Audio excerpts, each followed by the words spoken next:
Hello YouTube, welcome back to the channel, and today I have to show you my new E46 wagon. This is an 04 325xi Touring, obviously. I bought this back in February of 2024, so I've had it about 5 months now. The first 2 or so months that I owned it, I didn't really drive it because there were a number of issues with it that made me not want to be driving it. But since then, obviously, I fixed it and I've put about 3,000 miles, about an oil change worth of driving on it, including the couple autocross events that you've seen on the channel so far. But yeah, I just wanted to give a walk around and talk about it a little bit. So let's dig in. So let's start with the engine. This is, of course, the 2.5 liter M54. I like these engines. In the family, we also have a 330 with the 3 liter. It's an automatic though. This is a 5-speed. But when I got the car, it was throwing a check engine light for the intake Vanos solenoid. But turns out the plug for it was actually simply unplugged. I don't know how that happened, but all I had to do was plug that back in. In classic E46 style, the intake boots were just kind of shredded. So I replaced them both, plus the idle air control elbow, cleaned it with throttle body cleaner, cleaned the actual throttle body with throttle body cleaner as well. I did pull and check my DISA. I think it's failed. I know the way to do it is you kind of turn the flap, cover that port with your fingers, and the flap is supposed to stay put. On mine though, it stays for a second, but it slowly returns and then clicks back. So I think that vacuum diaphragm in there is shot. No big deal though. It's kind of sluggish in terms of throttle response, and the revs kind of hang on the way back down, but I can deal with it. It's a $300 DISA plus the gas or that metal flap kit. Not really in the cars right now, but eventually I'll get around to it. The MAF when I got the car was like a cheapo Chinesium, no name MAF, so I got an OEM one off FCP Euro. But yeah, everything up here has mostly been preventative maintenance. I did a cooling system overhaul, minus the radiator and minus the hard lines back there. Pulled the oil filtered housing, replaced that gasket, replaced the power steering pump reservoir, replaced idler pulley here. The other one was okay, so I left it. Water pump, obviously. Alternator was good. Power steering pump was good. Coolant expansion thing. Both pipes. You know, cooling system overhaul. Power steering system, sort of intake piping overhaul. Filters, oil, all that good stuff. So that's the engine. Let's talk about wheels, tires, and suspension. So these are Style 32s off of, I guess, an E39. They're 17s by 7.5. These tires, when I got the car, it was on mismatched tires with like horrible camper wear and everything. So I replaced them. These are a set of Cooper Xeon RS3 G1s. They're all seasons. They're about 500 tread wear. They kind of reached their limit at autocrossing. You can see on the tread there's a little bit of like rolling and stuff.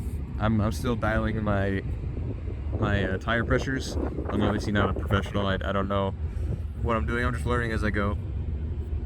But they're holding up.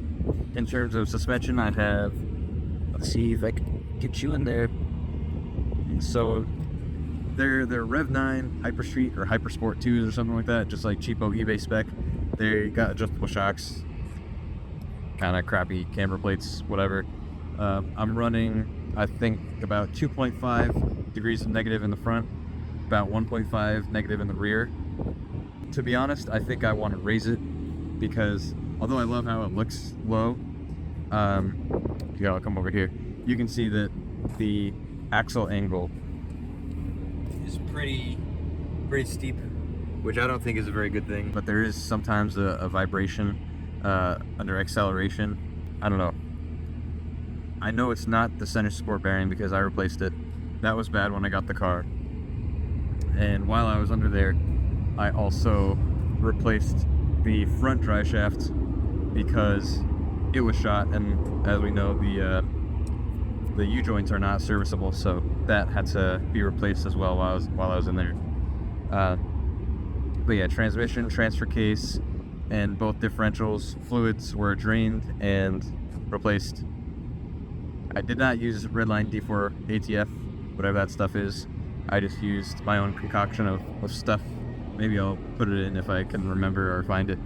But yeah. So aside from the suspension, the exhaust is also aftermarket. It's just the catback. It's still got the stock headers with cats. It's got a Vibrant resonator and a MagnaFlow muffler, and I like it. It's on a cold start, it's a little bit loud, but once it warms up, it's real nice. It's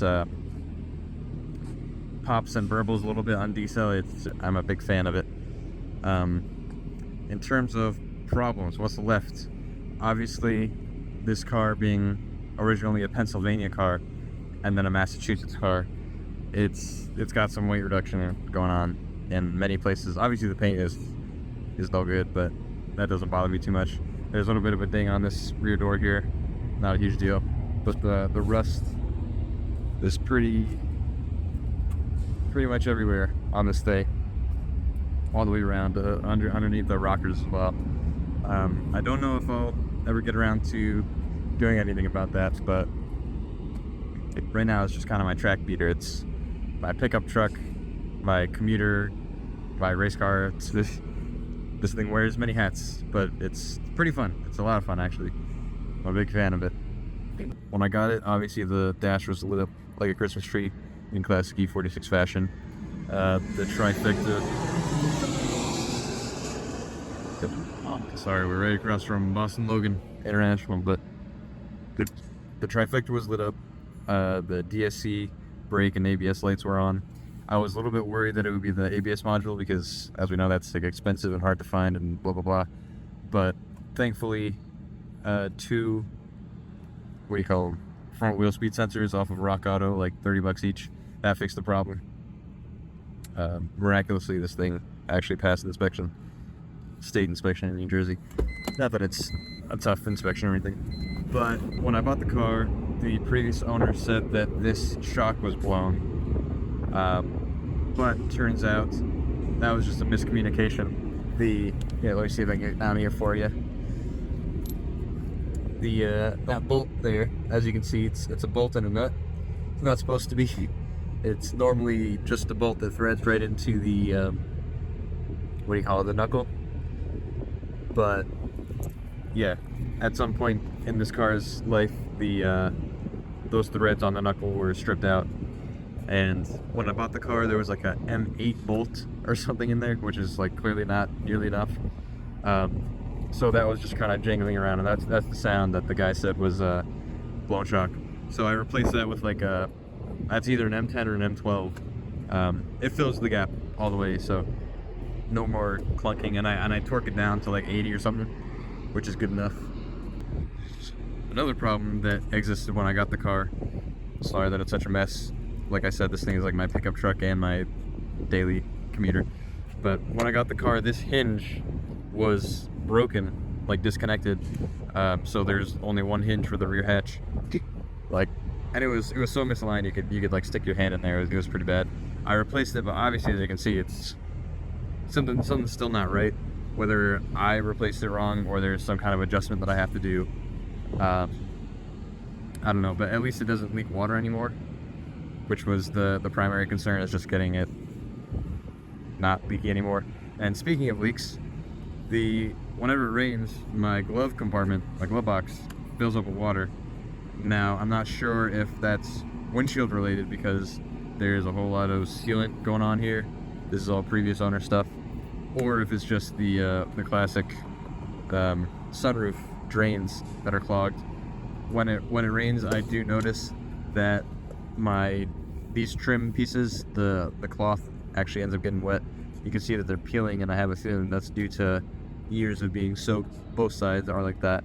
Matter of fact, I have my dash cam wires running here, and sometimes I will actually be getting dripped on, like on my leg from this point. And so, yeah, I don't know if it's coming from like the top of the windshield here or the sunroof drains, but somehow it's getting onto this wire, and it's it's stopping right there before dripping onto my leg, which is silly. This plus this Eonon head unit are the two interior upgrades I've done so far. Eventually I want to do a steering wheel. I have an M Sport steering wheel, but it's not wrapped, so eventually I'll see about wrapping it and swapping it in here.